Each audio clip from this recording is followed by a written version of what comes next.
بسم اللہ الرحمن الرحیم نحمده ونصلی ونسلم علی رسولہ الکریم وعلی آلہ واصحابہ اجمعین قال النبی صلی اللہ تعالی علیہ وسلم فإن أصدق الحدیث کتاب اللہ وخیر الہدی ہدی محمد صلی اللہ علیہ وسلم وخیر الامور اوساطها وشر الامور محدثاتها فإن كل محدثة بدعة وكل بدعة ضلالة وكل ضلالة في النار. قال الله تبارك وتعالى في القرآن المجيد والفرقان الحميد أعوذ بالله من الشيطان الرجيم بسم الله الرحمن الرحيم ما كان محمد أبا أحد من رجالكم ولكن رسول الله وخاتم النبيين وكان الله بكل شيء عليما. وقال النبي صلى الله تعالى عليه وسلم أنا خاتم النبيين لا نبي بعدي. وقال النبي صلى الله عليه وسلم أنا آخر الأنبياء وأنتم آخر الأمم أو كما قال عليه الصلاة والسلام. اللهم صل على سيدنا ومولانا محمد وعلى آل سيدنا ومولانا محمد وبارك وسلم وصل عليه. اللهم صل على سيدنا ومولانا محمد وعلى آل سيدنا ومولانا محمد وبارك وسلم وصل عليه. اللهم صل على سيدنا وسيد ساداتنا وسيد عاداتنا وحبيبنا وحبيب ربنا وصمدنا وأجملنا وأكملنا وأحسننا وأرفقنا وأعلانا وأولانا وأزكانا وأتقانا محمد صلى الله عليه وعلى آله وأهله وذرياته وصحابته ومن تبعهم بإحسان إلى يوم الدين. اسلام کی بنیاد تین بنیادی عقائد پر ہے. ایک توحید ہے، آخرت ہے اور رسالت ہے. قرآن کریم کی صورتوں کے اندر انہی تین عقائد کو بڑی تفصیل اور وضاحت کے ساتھ بار بار بیان کیا گیا ہے. اور رسالت کا عقیدہ وہ ہمارا یہ عقیدہ ہے کہ آپ صلی اللہ علیہ وسلم آخری نبی ہیں. آپ کے بعد کسی قسم کا کوئی نبی نہیں آ سکتا. آپ پر اللہ نے نبوت کے دروازے کو بند کر دیا ہے، وحی کا سلسلہ بند کر دیا ہے. اب کسی شخص پر ایسا الہام بھی نہیں ہو سکتا جو دین کے اندر حجت ہو. اسلام کا یہی عقیدہ ختم نبوت کے نام سے معروف ہے، اور اسی عقیدے پر پوری امت تاریخ کے اندر قائم رہی ہے، اور پوری امت کے اندر اس عقیدے کی ترویج اور اشاعت کے لیے ہر طبقہ فکر کے لوگوں نے اپنا اپنا حصہ ڈالا ہے، اپنی اپنی کوشش کی ہے. اور یہ وہ عقیدہ ہے کہ جس پر سارے کے سارے دین کی اساس اور بنیاد ہے. یہ وہ عقیدہ ہے جس پر ساری کی ساری ایمانیات کی بنیاد ہے. یہ وہ اہم عقیدہ ہے جس کے بارے میں 100 سے زائد قرآن کریم کی آیات موجود ہیں. وہ اہم عقیدہ ہے جس پر 200 سے زائد رسول اکرم صلی اللہ علیہ وسلم کے فرامین مبارکہ موجود ہیں، جن کے اندر واضح طور پر یہ بات ارشاد فرمائی گئی کہ آپ صلی اللہ علیہ وسلم آخری نبی ہیں، آپ خاتم النبیین ہیں، آپ پر اللہ نے سلسلہ نبوت کا اختتام کر دیا ہے، آپ پر اللہ نے وحی کے سلسلے کو بند کر دیا ہے. اب جو بھی نبوت کا دعویٰ کرے گا، جو بھی رسالت کا دعویٰ کرے گا، وہ اپنے دعوے کے اندر جھوٹا ہوگا، اور ایسے شخص کو تاریخ میں ہمیشہ ہی جھوٹا کہا گیا، ایسے آدمی کو ہمیشہ واجب القتل کہا گیا. اور یہ بات صرف مسلمانوں میں نہیں، اسلام سچا دین ہے. ہم اسلام سے بڑھ کر کسی اور دین کو سچا نہیں مانتے. اسلام نے پچھلے تمام ادیان کا، ان کی شریعتوں کا، ان کی کتابوں کا وہ وقت ختم کر دیا ہے.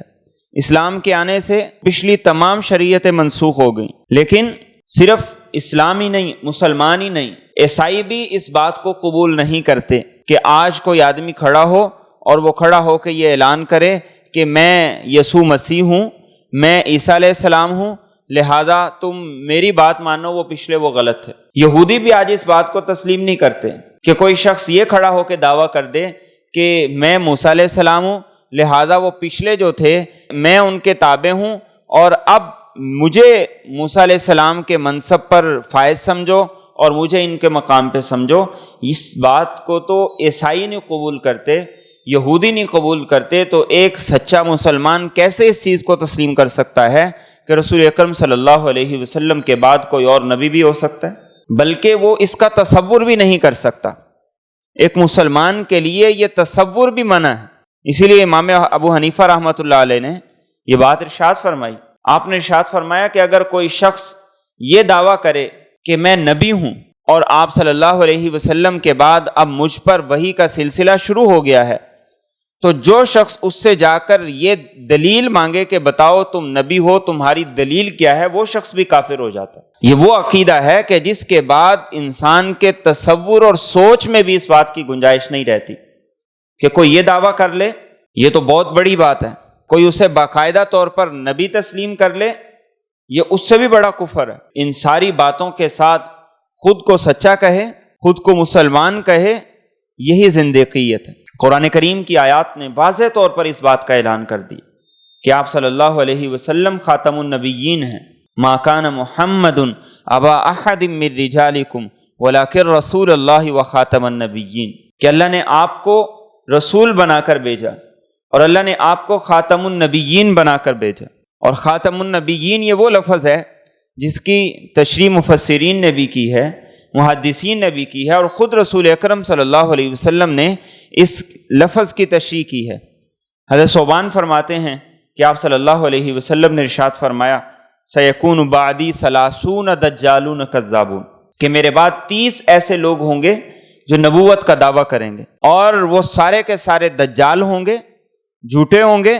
کلہم یزعم انہ نبی، ہر ایک یہ دعویٰ کرے گا کہ وہ نبی ہے، اور آپ نے فرمایا انا خاتم النبیین لا نبی بعدی، کہ میں خاتم النبیین ہوں، میرے بعد کوئی نبی نہیں ہو۔ اتنی واضح تشریح کے بعد اب اس بات کی گنجائش نہیں باقی رہتی ایک مسلمان کے لیے کہ وہ اب اس میں تعویلیں کر دے اور اس کے اندر راستہ نکالنے کی کوشش کرے۔ اور اللہ رب العزت نے دین اسلام کی تکمیل کا اور اپنی نعمت نبوت کی تکمیل کا اعلان قرآن کریم میں کیا۔ الیوم اکملت لکم دینکم واتممت علیکم نعمتی ورضیت لکم الاسلام دینا، فرمایا دین تمہارا اللہ نے مکمل کر دیا ہے، اور دین کی تکمیل اسی صورت میں ممکن ہے جب رسول اکرم صلی اللہ علیہ وسلم کو آخری نبی مانا جائے اور آپ کو خاتم النبیین مانا جائے، ورنہ دین کی تکمیل کیسے ممکن ہے؟ نعمت نبوت کا تمام ہونا یہ اسی وقت ممکن ہے کہ جس وقت اس بات کو تسلیم کر لیا جائے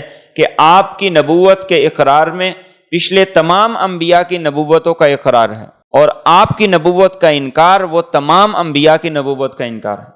اس لیے یہ آیت اتنی اہم تھی کہ ایک یہودی نے حضرت عمر رضی اللہ تعالیٰ عنہ سے یہ کہا کہ اگر یہ آیت ہمارے بارے میں نازل ہوتی تو ہم اس دین کو اپنے لیے عید کا دن مقرر کرتے، اتنی عظیم آیت اللہ نے تمہیں دی ہے۔ اور حجۃ الوداع کے موقع پر جب یہ آیت نازل ہوئی، اس کے بعد رسول اکرم صلی اللہ علیہ وسلم 81 دن تک آپ زندہ رہے۔ اس کے بعد کوئی ایسی آیت نازل نہیں ہوئی جس کے اندر کسی چیز کو حلال قرار دیا گیا ہو یا کسی چیز کو حرام قرار دیا گیا ہو۔ گویا اللہ رب العزت نے اس آیت کے اعلان کے ساتھ دین کی تکمیل کر دی۔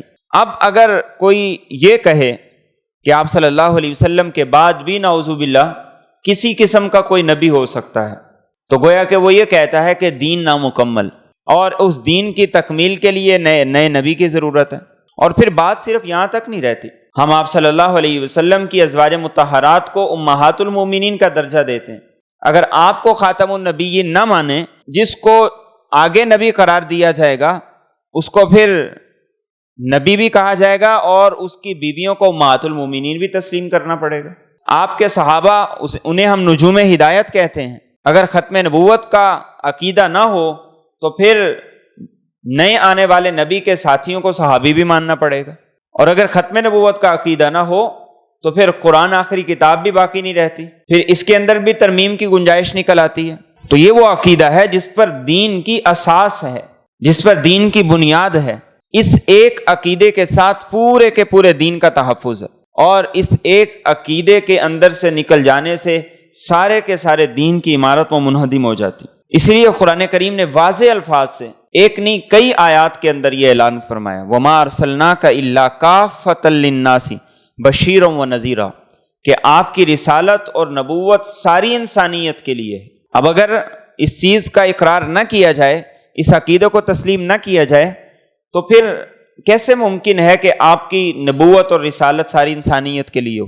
وما ارسلناک الا رحمۃ للعالمین، آپ تمام جہانوں کے لیے رحمت ہیں، آپ کی نبوت بھی، آپ کی رسالت بھی، آپ کی ذات مبارکہ بھی۔ تو اگر یہ ختم نبوت کا عقیدہ نہ ہو، کیسے ممکن ہے کہ آپ صلی اللہ علیہ وسلم کی رحمت تمام جہانوں کے لیے ہو؟ اور اسی لیے آپ صلی اللہ علیہ وسلم نے احادیث طیبہ کے اندر بھی اس بات کو بڑا واضح طور پر ارشاد فرمایا۔ آپ نے فرمایا میری اور میرے سے پہلے انبیاء کی مثال ایسی ہے جیسے ایک شخص نے بڑی خوبصورت عمارت بنائی اور اس کی تزئین و آرائش میں کوئی کمی نہیں چھوڑی۔ اب لوگ اس کو دیکھنے کے لیے آتے ہیں اور ہر کوئی آدمی اس کو دیکھتا ہے، اس کا چکر لگاتا ہے اور زبان سے اس کی تعریف کرتا ہے، اور وہ کہتا ہے کہ بڑی زبردست عمارت بنی ہے، لیکن یہ ایک اینٹ کی جگہ خالی ہے، یہ خالی نہیں ہونی چاہیے۔ اس سے عمارت کے حسن پہ فرق پڑ رہا ہے، عمارت کی خوبصورتی پہ فرق پڑتا ہے۔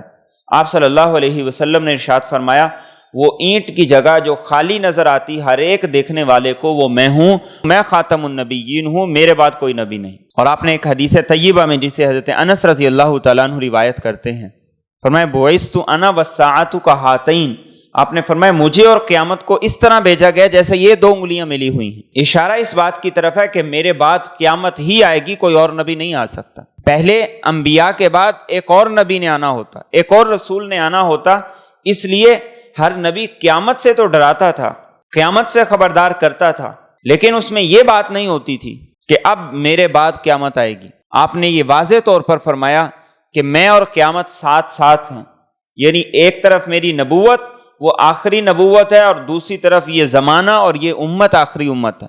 اس لیے آپ صلی اللہ علیہ وسلم نے حدیث مبارکہ کے اندر بھی اس بات کو ارشاد فرمایا۔ آپ نے فرمایا انا آخر الانبیاء وانتم آخر الامم، میں آخری نبی ہوں اور تم آخری امت ہو۔ انا نبی من ادرکت حیا ومن یولد بعدی، آپ نے فرمایا جو زندگی میں مجھے پالے میں اس کا بھی نبی ہوں، اور جو قیامت تک میرے بعد پیدا ہوگا میں اس کا بھی نبی ہوں۔ اور ایک حدیث طیبہ میں آپ نے اپنے جو نام ہیں ان کا ذکر کیا۔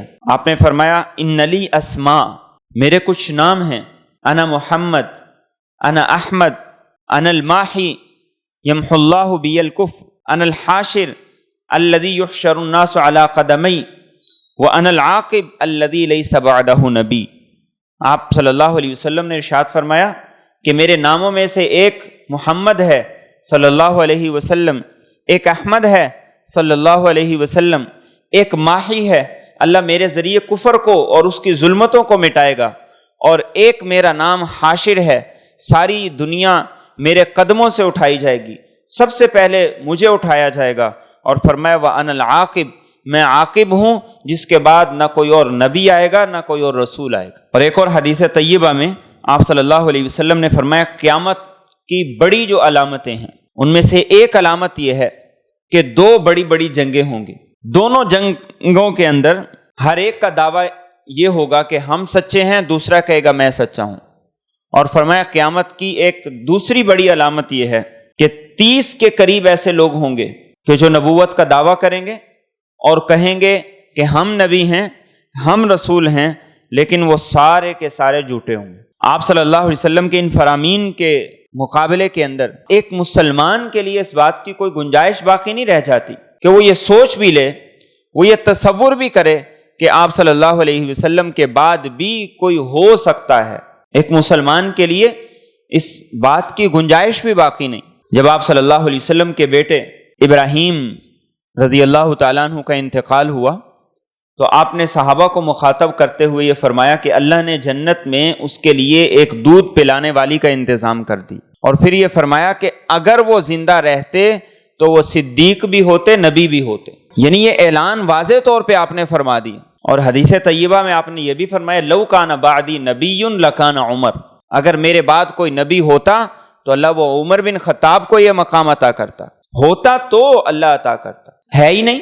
غزوہ تبوک کے موقع پر آپ صلی اللہ علیہ وسلم نے حضرت علی بن ابی طالب رضی اللہ تعالیٰ عنہ کو آپ نے پیچھے اپنا نائب بنا کر چھوڑ دیا۔ اب حضرت علی رضی اللہ تعالیٰ عنہ کی جوان مردی، بہادری، شجاعت، اس کے کارنامے تو ہر غزوے کے اندر دیکھے گئے، تو آپ نے یہ محسوس کیا کہ میرا پیچھے رہنا وہ میری بہادری، جوان مردی کے خلاف ہے، تو آپ نے کہا یا رسول اللہ صلی اللہ علیہ وسلم، پیچھے عورتوں اور بچوں پر آپ مجھے چھوڑ کے جا رہے ہیں اور اتنے عظیم سفر پر آپ جا رہے ہیں۔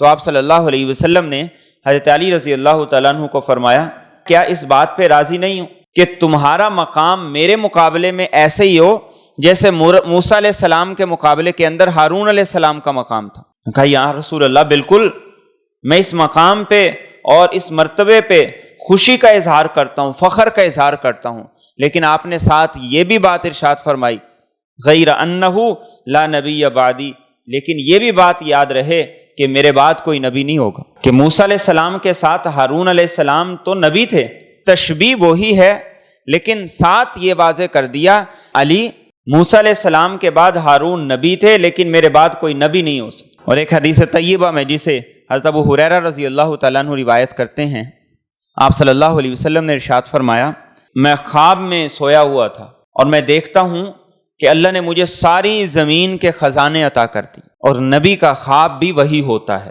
نبی کا خواب بھی حقیقت ہوتا ہے اور نبی کا خواب بھی حجت ہوتا ہے۔ نبی کے علاوہ نہ کسی کا خواب حجت ہوتا ہے اور نہ کسی کا خواب وہی ہوتا ہے۔ تو آپ نے فرمایا میں خواب دیکھ رہا ہوں اور میں نے یہ دیکھا کہ اللہ نے ساری زمین کے خزانے مجھے عطا کر دی، اور میرے ہاتھ پر 2 کنگن رکھے گئے جو مجھے بڑے وزنی لگے، اور مجھے خواب میں یہ حکم دیا گیا کہ ان کو پھونک مارو۔ میں نے جب ان کو پھونک مارا تو وہ اڑ گئے، اور اس خواب کی تعبیر میں نے یہ کی ہے کہ یہ وہ 2 لوگ ہوں گے جو میری زندگی کے اندر نبوت کا دعویٰ کریں گے۔ ان میں سے ایک یمن کا رہنے والا اسود عنسی تھا، دوسرا یمامہ کا رہنے والا مسیلمہ کذاب تھا۔ اور اسود عنسی کو خود آپ صلی اللہ علیہ وسلم نے اپنی حیات طیبہ کے اندر حضرت فیروز دہلوی رضی اللہ تعالیٰ عنہ کو بیچ کے قتل کروایا۔ اور آپ صلی اللہ علیہ وسلم کی حیات طیبہ کے بعد سب سے پہلا صحابہ کا اجماع وہ اس بات پر ہوا تھا کہ جو شخص آپ صلی اللہ علیہ وسلم کو آخری نبی نہیں مانتا اور جو آپ کے بعد نبوت کا اقرار کرے یا اس بات کا اقرار کرے کہ آپ کے بعد کوئی اور بھی نبی ہے، تو وہ اقرار کرنے والا بھی جھوٹا ہے، وہ نبی بھی جھوٹا ہے، اس کے پیروکار بھی جھوٹے ہیں، اور ان کے ساتھ لڑنا اور ان کے ساتھ جہاد کرنا یہ فرض ہے۔ یہ پہلا اجماع تھا جو رسول اکرم صلی اللہ علیہ وسلم کی وفات کے بعد سارے صحابہ کی موجودگی میں ہوا۔ جو اس وقت مسیلمہ کذاب نے نبوت کا دعویٰ کیا تھا، مسیلمہ کذاب یہ نہیں کہتا تھا کہ آپ صلی اللہ علیہ وسلم نبی نہیں ہیں، میں نبی ہوں، جیسے آج قادیانی کہتے ہیں۔ قادیانی کہتے ہیں کہ ہم مرزا قادیانی کو مستقل نبی نہیں مانتے، ہم تابع نبی مانتے ہیں، ہم ان کو ایسا نبی مانتے ہیں، کبھی وہ ذلی کا لفظ بولتے ہیں، کبھی وہ بروزی کا لفظ بولتے ہیں، کبھی اور اس طرح کی باتیں کرتے ہیں۔ تو مسیلمہ کذاب جس نے نبوت کا دعویٰ کیا، اس کی اذان ویسی ہی اذان تھی جیسے ہماری اذان ہے، اس کی اقامت ویسی ہی اقامت تھی جیسے ہماری اقامت ہے۔ عبداللہ بن نواحہ اس کا مؤذن تھا، حجیر بن عمیر اس کا اقامت کہا کرتا تھا، اور تاریخ نے یہ لکھا ہے کہ جس وقت اس کا مؤذن اشہد ان محمد رسول اللہ کہتا تو مسیلمہ کذاب کہتا تھا کہ اس نے سچ کہا ہے کہ محمد اللہ کے رسول ہیں، اور جب اس کا اقامت کہنے والا اشہد ان محمد رسول اللہ اقامت میں کہتا تو مسیلمہ کذاب اس کو سن کر کہا کرتا تھا کہ بالکل یہ سچ کہتا ہے، محمد صلی اللہ علیہ وسلم اللہ کے رسول ہیں، لیکن ساتھ وہ کہتا تھا مجھے بھی مانو۔ نماز وہ ہماری نماز جیسی تھی، اذان ہماری اذان جیسی تھی، کلمہ ہمارے کلمے جیسا تھا، لیکن کہتا تھا کہ آپ صلی اللہ علیہ وسلم کے ساتھ مجھے بھی اس نبوت کے اندر شریک مانو، تو پھر تمہارا دین اور ایمان مکمل ہوتا ہے۔ اور یہی کچھ قادیانی کہتے ہیں کہ ہم آپ صلی اللہ علیہ وسلم کو مانتے ہیں، آپ کی نبوت کا اقرار کرتے ہیں، آپ کی رسالت کا اقرار کرتے ہیں، اللہ کو واحد اور یکتا مانتے ہیں، تو کیا ہم مسلمان نہیں ہیں؟ صرف اتنا مان لینے سے کوئی آدمی مسلمان نہیں ہوتا، بلکہ اس کے ساتھ ایک اور شرط بھی ہے، اور وہ یہ کہ انسان کسی ایسے عقیدے اور نظریے کا حامل نہ ہو کہ جو دین اور اس کی شریعت اور اس کی روح سے متصادم ہے۔ کوئی آدمی کہتا ہے کہ میں توحید کو بھی مانتا ہوں اور رسالت کا بھی اقرار کرتا ہوں لیکن قرآن کو نہیں مانتا، تو یہ آدمی مسلمان نہیں ہو سکتا۔ تو قادیانی اسی طریقے سے دھوکہ دیتے ہیں کہ وہ کہتے ہیں ہم لا الہ الا اللہ کا اقرار کرتے ہیں، ہم محمد الرسول اللہ کا اقرار کرتے ہیں، تو کیا اتنا اقرار کرنے والا مسلمان نہیں ہوتا؟ ایک سادہ آدمی کہتا ہے کہ ہاں اتنا اقرار کرنے والا مسلمان ہی ہوتا ہے، تو اب پھر وہ اپنا رونا روتے ہیں کہ ہمارے ساتھ یہ زیادتی کیوں، یہ ناانصافی کیوں؟ قادیانی یہ دوسرے کافروں کے مقابلے میں یہ اور حکم رکھتے ہیں، قادیانیوں کا حکم دوسرے کافروں کے مقابلے کے اندر یہ اور بھی زیادہ سخت ہے۔ قادیانی میں اور دوسرے غیر مسلموں کے اندر بڑا فرق ہے۔ ایک عیسائی کہتا ہے میں عیسائی ہوں، ہم کہتے ہیں ہم مسلمان ہیں، وہ خود کو عیسائی کہتا ہے، ہم خود کو مسلمان کہتے ہیں، اس میں ہمارا کوئی جھگڑا نہیں ہے۔ ان کی ایک اپنی شناخت ہے، ہماری ایک اپنی شناخت ہے۔ ایک یہودی کہتا ہے میں یہودی ہوں اور ہم کہتے ہیں کہ ہم مسلمان ہیں، وہ خود کو یہودی کہتا ہے، ہم خود کو مسلمان کہتے ہیں، ہمارا کوئی جھگڑا ہی نہیں۔ ایک ہندو کہتا ہے میں ہندو ہوں، نام بھی ہندوؤں والا رکھتا ہے، اور وہ ہمیں مسلمان کہتا ہے، ہمارا ان سے کوئی جھگڑا ہی نہیں۔ ایک سکھ کہتا ہے کہ میں سکھ ہوں، ہمیں وہ مسلمان کہتا ہے، ہمارا کوئی جھگڑا ہی نہیں۔ لیکن جب ایک شخص آ کر کہتا ہے کہ میرا نام احمد ہے اور میرے باپ کا نام قاسم ہے لیکن ہے وہ قادیانی، اسی چیز کا قادیانیوں کے ساتھ جھگڑا ہے۔ ایک عیسائی سے پوچھیں وہ عبادت کہاں پہ کرتا ہے تو وہ کہتا ہے میں چرچ میں جاتا ہوں۔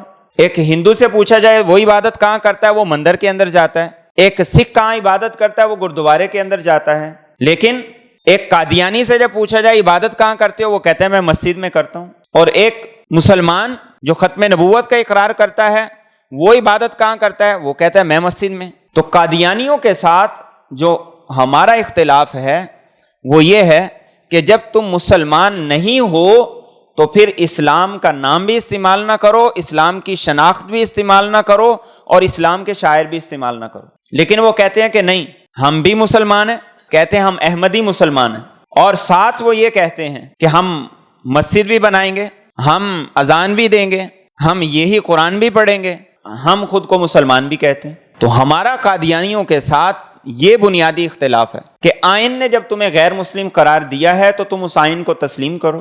وہ کہتے ہیں ہم آئین کو تسلیم نہیں کرتے، ہم آئین کو نہیں مانتے، بس ہم خود کو احمدی مسلمان کہتے ہیں۔ اور یہ دنیا کے اندر بھی اصول ضابطہ ہے۔ ایک کمپنی جب ایک نام سے رجسٹرڈ ہو جاتی ہے تو پھر اس نام سے کوئی کرے گا تو وہ جرم ہوگا، اسی نام کو کوئی اور استعمال کر کے وہی پروڈکٹ بنائے گا تو وہ جرم ہوگا۔ یہ دنیا کے اندر بھی یہی قانون ہے۔ تو پھر کیسے ممکن ہے کہ وہ قادیانی وہ مسلمانوں کا نام استعمال کریں جب وہ رسول اکرم صلی اللہ علیہ وسلم کے بعد ایک اور نبی کا بھی اقرار کرتے ہیں؟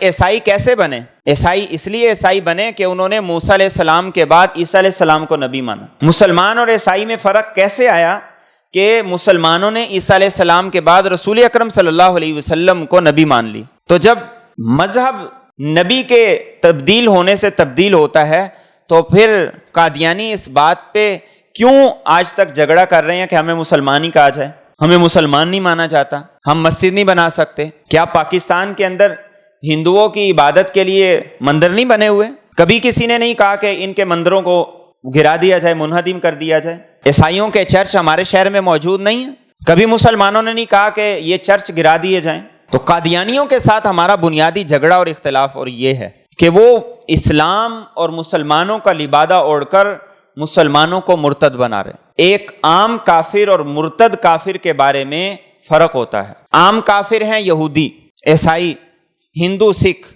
عام کافروں کا حکم دین میں یہ ہے کہ آپ ان سے معاملات بھی کر سکتے ہیں، آپ ان سے لین دین بھی کر سکتے ہیں، کاروبار بھی کر سکتے ہیں۔ یہ کسی عالم کی بات نہیں، کسی مولوی کی بات نہیں ہے، خود رسول اکرم صلی اللہ علیہ وسلم نے اپنی حیات طیبہ میں یہودیوں سے آپ نے لین دین بھی کیا، آپ نے ان سے قرض بھی لیا، آپ نے ان سے معاملات بھی کیے، معاہدات بھی کیے۔ لیکن جب ایک شخص نے کھڑے ہو کر نبوت کا دعویٰ کیا تو آپ نے اپنے صحابی کو بیچ کے اس سے قتل کروا دیا۔ تو قادیانیوں کا حکم وہ عام کافروں جیسا نہیں ہے، بلکہ قادیانیوں کا حکم وہ زندیق اور مرتد جیسا ہے کہ جس کا بائیکاٹ ضروری ہے، جس کے ساتھ معاملات نہیں کر سکتے، جس کے ساتھ لین دین نہیں کر سکتے۔ یہ اس کفر سے بڑا کفر ہے۔ ایک شخص وہ ہے جو شراب بیچ رہا ہے اور وہ کہتا ہے میں شراب بیچ رہا ہوں، شراب بیچنا، بنانا، لین دین جرم ہے۔ لیکن ایک شخص وہ شراب کو زمزم کہہ کے بیچنا شروع کر دے، یہ ظلم بھی ہے اور ظلم کے ساتھ بڑا ظلم ہے۔ ایک شخص خنزیر کا گوشت بیچتا ہے، وہ حرام ہے، لیکن اگر کوئی خنزیر کے گوشت کو بکرے کا گوشت کہہ کے بیچے گا، یہ حرام بھی ہے اور بڑا حرام ہے۔ قادیانیوں کا ہمارے ساتھ یہی معاملہ ہے کہ وہ کفر کو بیچ رہے ہیں اور ساتھ کہتے ہیں کہ ہمیں اس بات کی اجازت دی جائے کہ ہم اپنے نام کے ساتھ وہ مسلمان بھی لکھیں، اپنی مساجد بھی ویسے بنائیں، اپنی تعمیرات بھی ویسے کریں جیسے مسلمانوں کی مساجد کی ہوتی ہیں، اپنا نام بھی ویسے رکھیں۔ یہ تو وہ بات ہے کہ جو قادیانیوں کے بارے کے اندر ہے، اور وہ ہمارے بارے میں کیا کہتے ہیں؟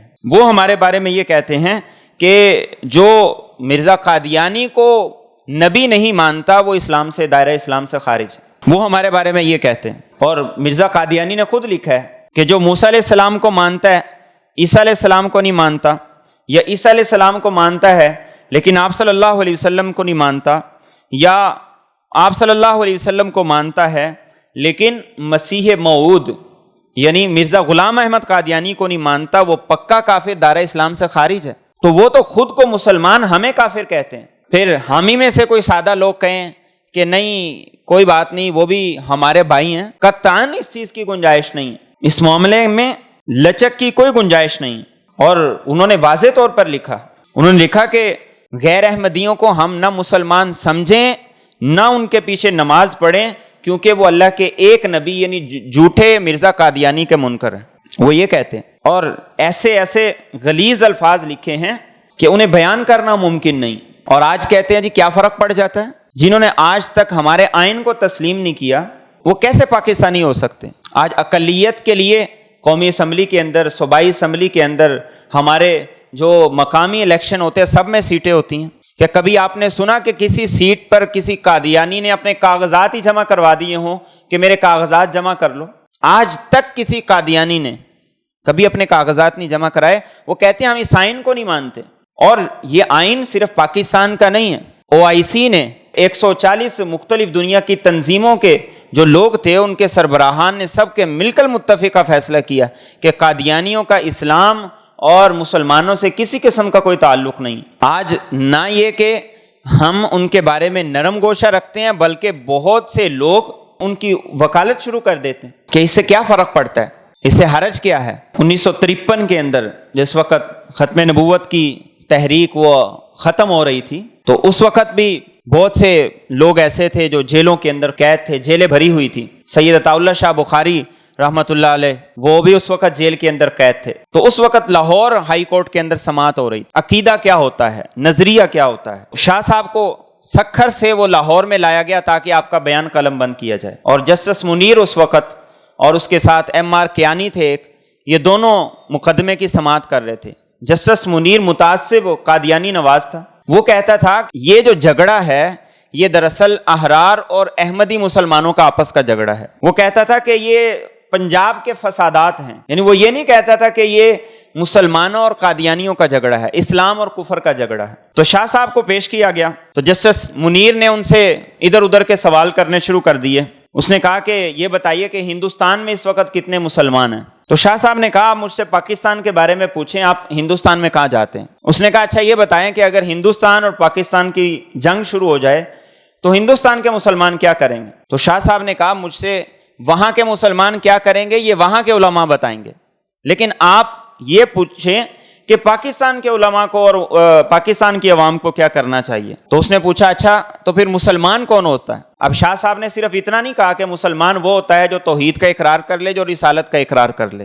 آپ نے ساتھ کہا وہ بھی شخص مسلمان ہونے کے لیے ضروری ہے کہ اسلام کی ضروریات میں سے کسی ایک کا انکار نہ کرتا ہو۔ اللہ کا انکار، اس کی صفات کا انکار یہ کفر ہے۔ آپ صلی اللہ علیہ وسلم کی ختم نبوت کے بعد کسی انسان کو کسی حیثیت میں نبی مانے تو وہ بھی دائرہ اسلام سے خارج ہے۔ تو جسٹس منیر نے جو قادیانی وکیل کھڑا ہوا تھا اس کی طرف اشارہ کرتے ہوئے کہا ان کے بارے میں کہ آپ کا کیا خیال ہے؟ تو شاہ صاحب نے کہا خیال نہیں، میرا عقیدہ پوچھو، اور عقیدہ اس کے بارے میں وہی ہے جو اس کے بڑوں کے بارے میں عقیدہ ہے۔ تو جسٹس منیر نے پھر سوال کیا کہ قادیانیوں کے بارے میں آپ کا کیا عقیدہ ہے؟ تو شاہ صاحب نے کہا کہ اصل یہی سوال تھا جو آپ کو کرنا تھا، اور کہا کہ 20 سال پہلے بھی میں اسی عدالت کے اندر آیا تھا اور اسی عدالت میں آپ کی جگہ اور جج بیٹھے ہوئے تھے، انہوں نے مجھ سے جو سوال کیا تھا وہ یہی سوال تھا، اور جو اس وقت جواب تھا اب بھی میں وہی جواب دیتا ہوں کہ مرزا غلام احمد قادیانی کو میں کافر کہتا ہوں، کہتا رہوں گا، اور جب تک میری زندگی ہے میں اسی بات کو بیان کرتا رہوں گا۔ تو جسٹس منیر نے کہا کہ آج اگر مرزا قادیانی زندہ ہوتا تو اس کو قتل کر دیتے؟ تو شاہ صاحب نے کہا کہ کوئی ابھی دعویٰ کر کے دیکھے کہ میں آخری نبی ہوں تو پھر دیکھو میں اسے قتل کرتا ہوں کہ نہیں کرتا۔ جب شاہ صاحب نے یہ بات کی عدالت کے اندر نعرہ تکبیر، اللہ اکبر، ختم نبوت زندہ باد، مرزائیت مردہ باد کے نعرے لگ گئے۔ جسٹس منیر نے کہا توہین عدالت ہے یہ چیز کہ یہاں نعرے لگیں، تو شاہ صاحب نے کہا جو تم بات کرتے ہو وہ توہین رسالت ہے۔ عقیدہ تو یہ ہوتا ہے، نظریہ تو یہ ہوتا ہے، اور ہم پھر قادیانیوں کے وکیل بن جائیں اور ہم پھر یہ سوچیں کہ ہم مسلمان بھی رہیں اور ساتھ یہ بھی کچھ کرتے رہیں۔ مسلمان ہر چیز کو برداشت کر سکتا ہے، لیکن اس بات کو وہ قطعی طور پہ برداشت نہیں کر سکتا کہ کوئی یہ دعویٰ کر دے کہ میں اللہ کے نبی کے ساتھ کسی اور کو نبی مانتا ہوں، میں اللہ کے نبی کے بعد کسی اور حیثیت میں، کسی حیثیت میں بھی میں فلاں کو نبی مانتا ہوں، رسول مانتا ہوں۔ مسلمان اس چیز کو کبھی گوارا نہیں کر سکتا، اور اس عقیدے کو نکال دیں تو پیچھے کچھ نہیں باقی رہتا۔ نماز، روزہ، زکوٰۃ، حج، صدقات، ان سب کا تعلق رسول اکرم صلی اللہ علیہ وسلم کے اعمال کے ساتھ ہے۔ نماز آپ کا عمل ہے، روزہ آپ کا عمل ہے، صدقہ آپ کا عمل ہے، اخلاق آپ کے عمل ہیں، لیکن ختم نبوت یہ وہ مسئلہ ہے جس کا تعلق آپ صلی اللہ علیہ وسلم کی ذات کے ساتھ ہے۔ یہ آپ کا عمل نہیں ہے، آپ کی ذات کے ساتھ اس کا تعلق ہے۔ علماء کسی کو کافر کہتے نہیں ہیں، کافر بتاتے ہیں۔ کافر کہنے میں اور کافر بتانے میں فرق ہوتا ہے۔ جو شخص اپنے عقائد کفریہ رکھتا ہو اور وہ یہ کہے کہ مجھے کافر بتایا بھی نہ جائے، تو علماء اس معاملے کے اندر کوئی سمجھوتا نہیں کر سکتے۔ تو قادیانیوں کو کافر کہنا یہ ہمارے مذہب کا بھی حق ہے اور ہمارے آئین کا بھی حق ہے، اور قادیانی کوئی فرقہ نہیں ہے، قادیانی ایک فتنہ ہے جو پوری دنیا کے اندر سادہ مسلمانوں کو یہ کہہ کر ورگلا رہے ہیں کہ دیکھو ہم بھی کلمہ پڑھتے ہیں، ہم بھی آپ علیہ السلام کو نبی مانتے ہیں، ہم بھی یہی قرآن پڑھتے ہیں، ہم بھی یہ سارا کچھ کرتے ہیں، ہماری عورتیں بھی حجاب اور پردہ کرتی ہیں، لیکن اس کے باوجود ہمیں پاکستان کے اندر حقوق نہیں دیے جا رہے۔ پاکستانی دنیا کے اور کئی ممالک کے اندر قادیانیوں کی نقل و حرکت پر اور ان کی آزادانہ دعوت و تبلیغ پر پابندی ہے۔ اور رسول اکرم صلی اللہ علیہ وسلم کے بعد جو سب سے پہلی بڑی جنگ ہوئی، جنگ یمامہ، آپ کی پوری حیات طیبہ کے اندر 260 صحابہ شہید ہوئے، پوری حیات طیبہ کے اندر۔ اور جنگ یمامہ جو مسیلمہ کذاب کے خلاف، جس نے نبوت کا اعلان کیا تھا، اس کے خلاف جب یہ جنگ لڑی گئی تو 1200 صحابہ شہید ہوئے تھے، جن میں سے 700 صحابہ وہ تھے جو حافظ قرآن تھے، اور 70 صحابہ وہ تھے جو کہ بدری تھے۔ اتنا بڑا نقصان وہ صرف اس عقیدے کے تحفظ کے لیے کیے، اس عقیدے کو بچانے کے لیے کیے۔ تو آج اگر کوئی مسلمان یہ کہے کہ ہمیں نرم رویے کا مظاہرہ کرنا چاہیے، لچک کا مظاہرہ کرنا چاہیے، ہمیں تھوڑا سا اپنی سختی کو کم کرنا چاہیے، تو پھر وہ اپنے اسلام پر ایک دفعہ نظر ثانی کر لے۔ اور اسی بات کی بار بار کوشش ہوتی ہے۔ ہم کسی کے بارے میں بدگمان نہیں ہیں، بدگمانی کا نہیں اظہار کرتے کسی بھی مسلمان کے بارے میں، کسی بھی حکمران کے بارے میں، لیکن اس چیز کی آخر کیا ضرورت پڑی ہے کہ کبھی آپ حلف نامے سے خاتم النبیین کا لفظ نکال دیں؟ اس چیز کی کیا ضرورت پڑی ہے کبھی آپ وہ نصاب کی کتابوں کے اندر وہ تبدیلی کرنا شروع کر دیں، ختم نبوت کے بارے میں آیات کو نکالنا شروع کر دیں، اور پھر یہ کہہ کر جب اس کی طرف متوجہ کیا جائے، احتجاج کیا جائے، تو یہ کہہ کر جان چھڑانے کی کوشش کی جائے کہ یہ تو پروف ریڈنگ کی غلطی ہے اور یہ اس طرح کی غلطی ہے۔ مسلمان ساری چیزوں کو برداشت کر سکتے ہیں، لیکن اس معاملے پہ کوئی سمجھوتا نہیں کر سکتے۔ کیوں جی کر سکتے ہیں کوئی سمجھوتا؟ ہرگز نہیں سمجھوتا کر سکتے۔ اگر انہوں نے اس قانون کو چھیڑنے کی کوشش کی، چونکہ اس وقت وہ پوری کوشش میں اور پوری دنیا کی طاقتیں کوشش کر رہی ہیں، اگر انہوں نے قانون کو چھیڑنے کی کوشش کی تو پھر انشاءاللہ سب سے آگے ہم لوگ ہوں گے۔ اس قانون کو بچانے کے لیے ہم سب سے پہلے مزاحمت کریں گے۔ اسی پر ہمارا ایمان ہے اور اسی پر ہمارا یقین ہے۔ اللہ مجھے اور آپ کو صحیح فہم اور عمل کی توفیق عطا فرمائے۔